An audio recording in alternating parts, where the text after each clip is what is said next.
চট্টগ্রাম যে বিএডটি দুটি সার্কেল রয়েছে, একটি নতুন পাড়া ক্যান্টনমেন্ট, আরেকটি রয়েছে চট্টগ্রাম হালিশহর ওয়ান। যে ওয়ান সার্কেলটি রয়েছে সেখানে দালালের দৌরত্ব, দুটাতে দালালের দৌরত্ব একেবারে অনেক বেশি। এই দালালের দৌরত্বের হাত থেকে সাধারণ মানুষ যারা নিস্তার পাচ্ছে না, তাদেরকে রক্ষা করতে পারছে না। দালালদের যে দৌরত্ব, সাধারণ মানুষকে জিম্মি করে বিএডটিতে তারা কাজ করছেন এবং অর্থ হাতিয়ে নিচ্ছেন, এবং তাদের বাড়ি গাড়ি সে কোথাও কোথাও দেখা যাচ্ছে তাদের নিজের নামে ফ্ল্যাট বাড়ি 8-10টি গাড়ি তাদের নামে রয়েছে, এবং চট্টগ্রামের বুকে তারা দাপিয়ে বেড়াচ্ছেন দালাল চক্র। মোবাইল কোর্ট এক্সিকিউটিভ ম্যাজিস্ট্রেট আদালত 12 চট্টগ্রাম বাংলাদেশ সড়ক পরিবহন কর্তৃপক্ষ চট্টগ্রাম বিভাগ ফাহমিদা মুস্তফা, তিনি আজকে একটি অভিযান পরিচালনা করেন চট্টগ্রাম হালিশহর 1 নম্বরে। সেখানে তিনি একেবারে এসে জুটি অভিযান যেটি পরিচালনা করেছেন, 3টি গেট চারদিক থেকে বন্ধ করে দিয়ে 3 ঘন্টা সারাশি অভিযান তিনি পরিচালনা করেন। সেখানে 4 জন দালালকে তিনি ধরতে সক্ষম হন। সেখানে দুজন দালালকে তিনি একেবারে কারাবাস যেটি তিনি দিয়েছেন সেটি দিয়েছেন, এবং আর 2টি দালালকে তিনি অর্থ জরিমানা দিয়ে মুস্তাকা নিয়ে ছেড়ে দিয়েছেন।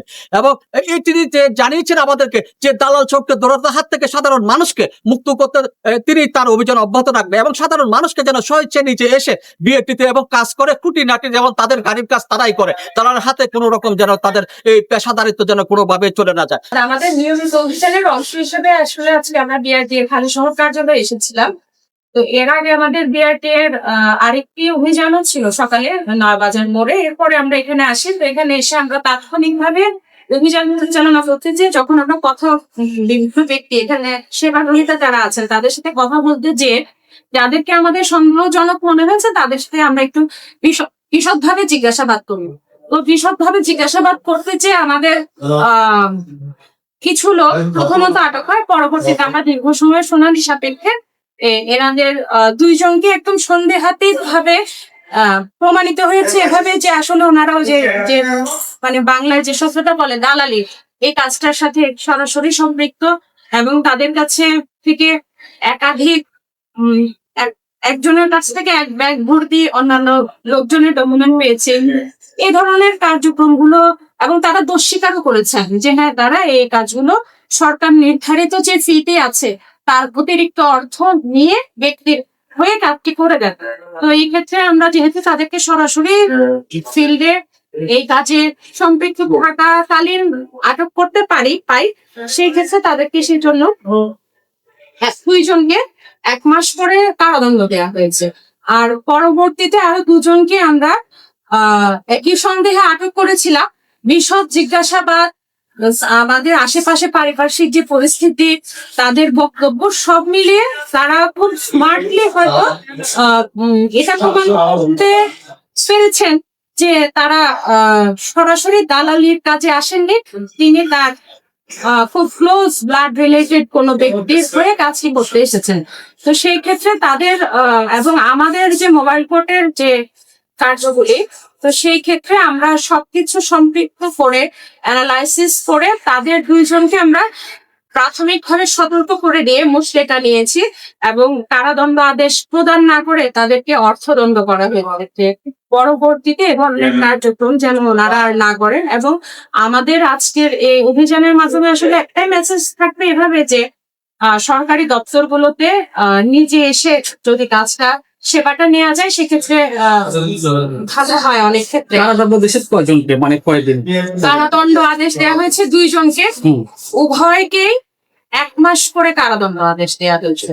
আর অর্থদণ্ড দেওয়া হয়েছে 2 জনকে 5,000 করে, মোট 2 জনকে 10,000 টাকা অর্থদণ্ড করা হয়েছে।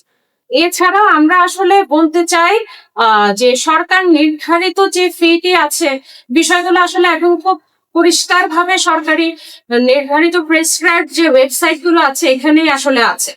তো বিষয়গুলো খুব জটিল কিছু না, আমরা যদি একটু প্র্যাকটিস করি সরকারি অফিসগুলোতে যে কাজটি করে নেওয়া, সেই ক্ষেত্রে আমাদের অনুরোধ থাকবে সবাই যেন নিজে যে কাজটি করেন, অথবা কোনো ব্যক্তিগত কারণে যদি কেউ অফিসে আসতে নাও পারেন সেই ক্ষেত্রে অবশ্যই একটা ক্ষমতাপত্র অর্পণের একটা বিধানভিত্তি আছে, যেগুলো আজকে কারোর কাছে ছিল না।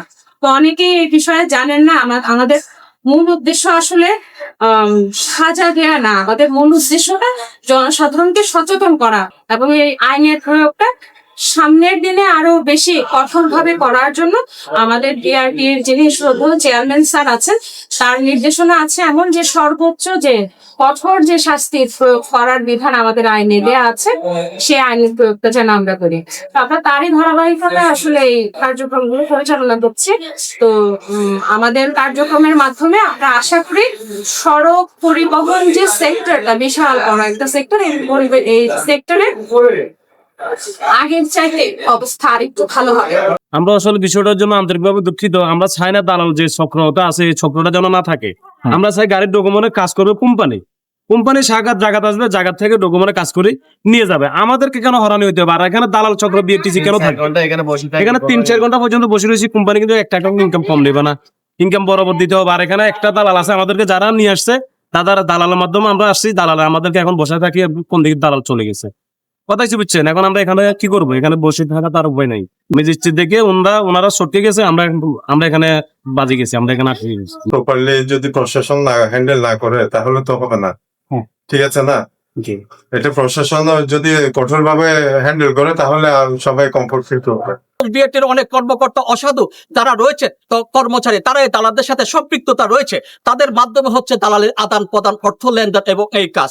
এবং দালালদেরকে হুঁশিয়ারি দিয়ে তিনি বলেন ভবিষ্যতে তিনি তাদের এই অভিযান অব্যাহত রাখবেন। চট্টগ্রাম হালিশহর বিএটি সার্কেল 1 থেকে মামুন আহমেদ, বীর চট্টলাটি। HM Expert B500 CWR স্বাধীনতার সুবর্ণ জয়ন্তীতে নতুন বাংলাদেশ গড়ার প্রত্যয় HM Steel।